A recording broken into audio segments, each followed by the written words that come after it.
सत साहिब, आज हम निकल पड़े हैं जगत गुरु संत रामपाल जी महाराज की अन्नपूर्णा मुहिम के तहत एक अत्यंत जरूरतमंद परिवार की सहायता करने। अभी हम गाड़ी में सवार हैं और गांव की ओर बढ़ रहे हैं। देखिए, अब हम अहमदपुर माजरा गांव पहुंच चुके हैं, लेकिन यहां पहुंचने पर पता चला कि वह बहन घर पर मौजूद नहीं है। इस परिवार की कहानी बहुत ही हृदय विदारक है। मात्र 45 दिन पहले बीमारी के कारण इस बहन के पति का स्वर्गवास हो गया। इलाज के भारी खर्च के कारण उन्हें अपना घर तक गिरवी रखना पड़ा। अब 6 बच्चों की जिम्मेदारी इसी अकेली बहन के कंधों पर है। क्योंकि समय बहुत कीमती है, इसीलिए सेवादारों ने उस बहन को उनके काम की जगह से सम्मानपूर्वक साथ लिया, ताकि समय पर राशन की सेवा दी जा सके। अब थोड़ा पीछे चलते हैं और देखते हैं कि इस सेवा की तैयारी कैसे हुई। नामदान केंद्र पर मनोज बहन बहुत ही श्रद्धा भाव से सभी सेवादारों को भोजन भंडारा करवा रही हैं। ये सभी सेवादार सुबह से ही एक और जगह सेवा पूरी करके लौटे हैं। यहीं पर दीपू भगत जी और अन्य सेवादार भी पहुंच रहे हैं। सभी एक दूसरे को सत साहिब कह रहे हैं, जिसका अर्थ है उस अविनाशी परमेश्वर, सच्चे भगवान का नाम लेना।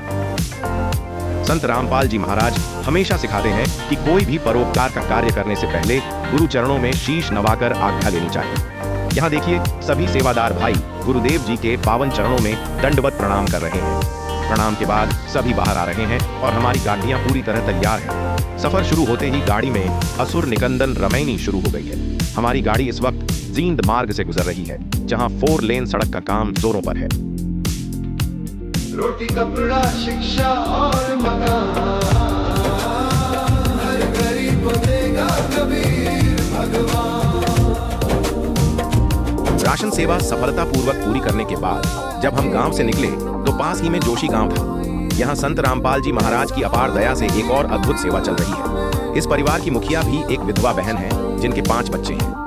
गुरुदेव की दया से इनके मकान निर्माण की प्रार्थना स्वीकार हुई और आज देखिए, परमात्मा ने इस असहाय परिवार को 2 मंजिला मकान बनवा कर दे दिया है। अभी दरवाजों का थोड़ा काम चल रहा है, लेकिन घर बनकर तैयार है। यह देखकर दिल गदगद हो गया कि कैसे कबीर भगवान अपने बच्चों का हाथ थामते हैं।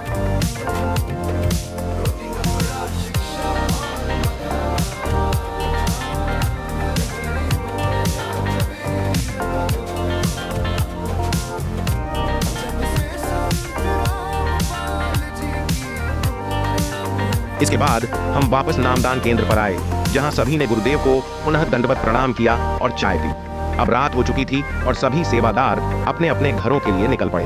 वापसी में रोड का नजारा देखने लायक था। सड़क पर लगी तिरंगे वाली लाइटें रात की रोशनी में बहुत ही सुंदर लग रही थीं। सड़क पर हर कोई अपने काम या घर की ओर भाग रहा था, लेकिन हमारे मन में एक अलग ही सुकून था कि हम गुरुदेव की आज्ञा से एक नेक कार्य का हिस्सा बने। जब मैं घर पहुंचा तो बच्चों ने हाथ जोड़कर सत साहिब की।